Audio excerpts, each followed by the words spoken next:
Holding grievances is an attack on God's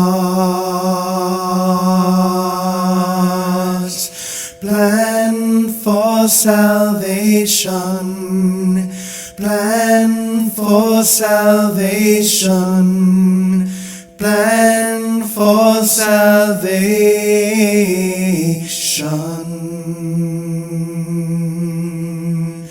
Holding grievances is an attack on God's plan for salvation. Plan for salvation. Plan for salvation.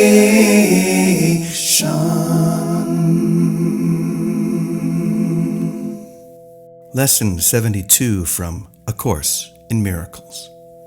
Holding grievances is an attack on God's plan for salvation.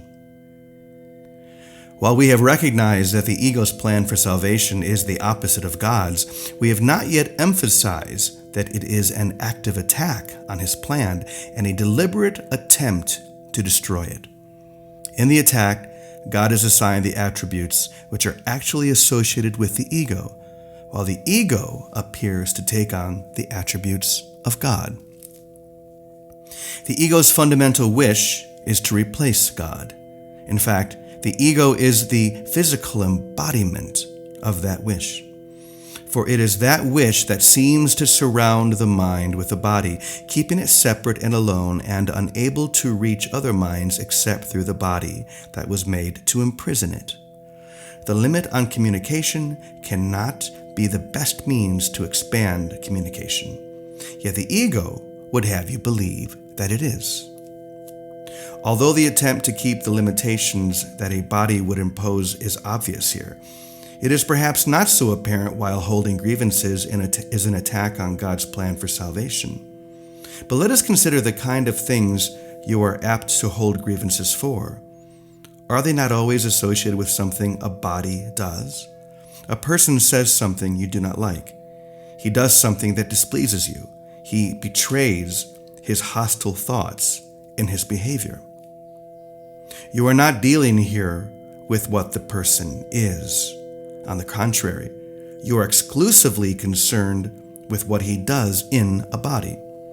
You are doing more than failing to help in freeing him from the body's limitations. You are actively trying to hold him to it by confusing it with him and judging them as one. Herein is God attacked, for if his Son is only a body, so must he be as well. A creator wholly unlike his creation is inconceivable. If God is a body, what must his plan for salvation be? What could it be but death?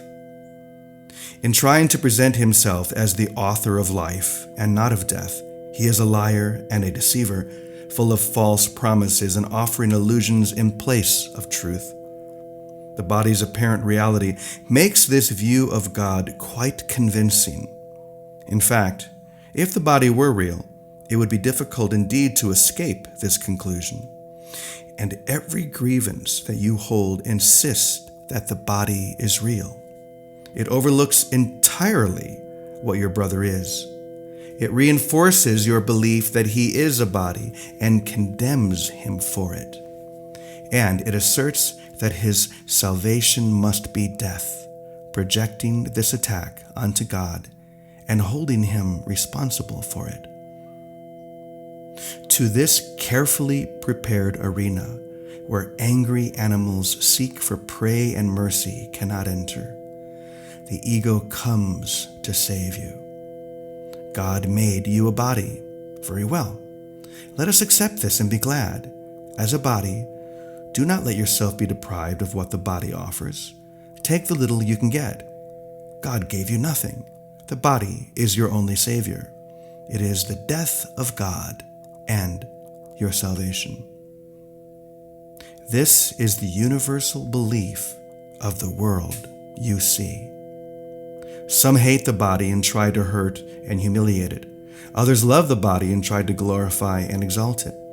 But while the body stands at the center of your concept of yourself, you are attacking God's plan for salvation and holding your grievances against Him and His creation, that you may not hear the voice of truth and welcome it as friend. Your chosen Savior takes His place instead. It is your friend. He is your enemy. We will try today to stop these senseless attacks on salvation. We will try to welcome it instead. Your upside-down perception has been ruinous to your peace of mind. You have seen yourself in a body and the truth outside you, locked away from your awareness by the body's limitations. Now we are going to try to see this differently. The light of truth is in us, where it was placed by God. It is the body that is outside us, and it is not our concern. To be without a body is to be in our natural state. To recognize the light of truth in us is to recognize ourselves as we are. To see ourself as separate from the body is to end the attack on God's plan for salvation and to accept it instead. And wherever His plan is accepted, it is accomplished already. Our goal in the longer practice periods today is to become aware that God's plan for salvation has already been accomplished in us. To achieve this goal, we must replace attack with acceptance.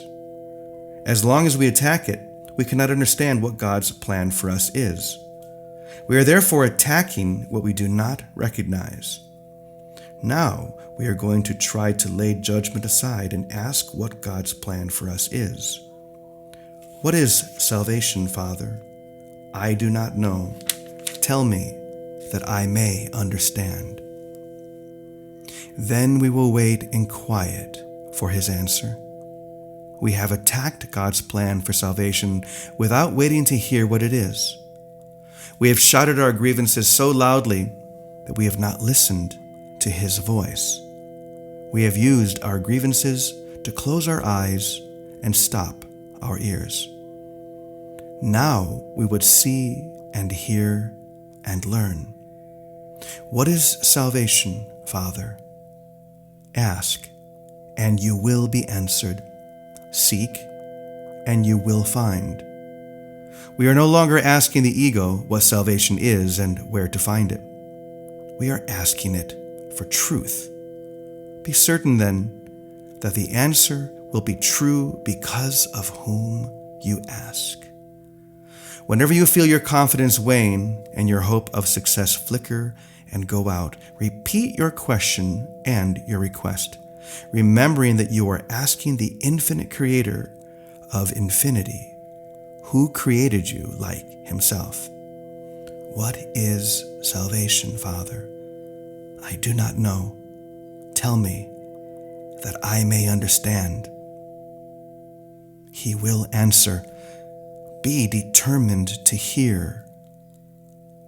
1 or perhaps 2 shorter practice periods an hour will be enough for today, since they will be somewhat longer than usual. These exercises should begin with this.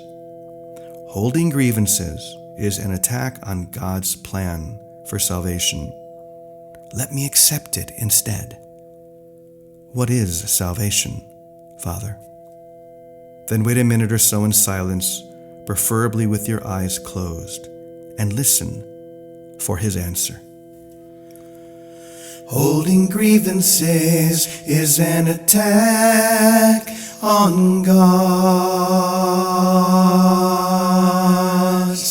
plan for salvation. Plan for salvation. Plan for salvation.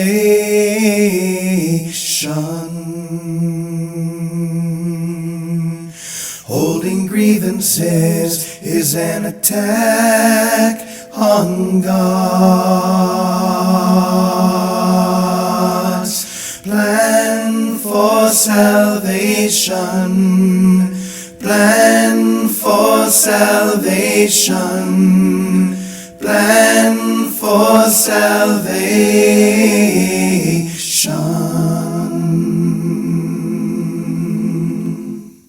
And now for the reflection on Lesson 72.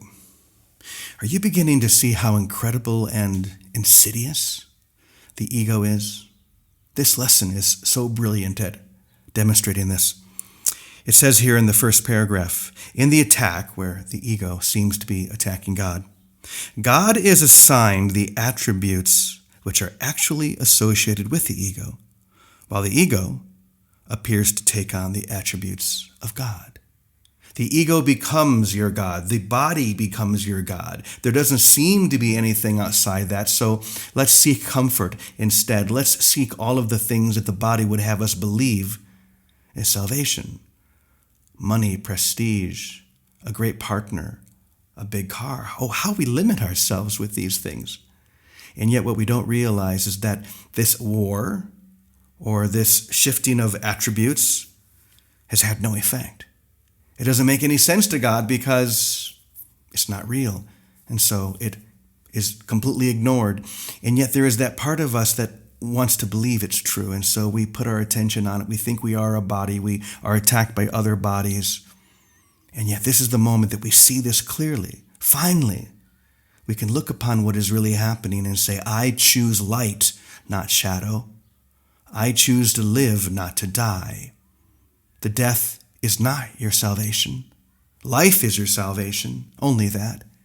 And so we claim that this war, this attack, is over. It never really existed. And it will not stop us from entering into the gates of heaven this very moment. This is not something we have to die to do because it's right before us, this very moment.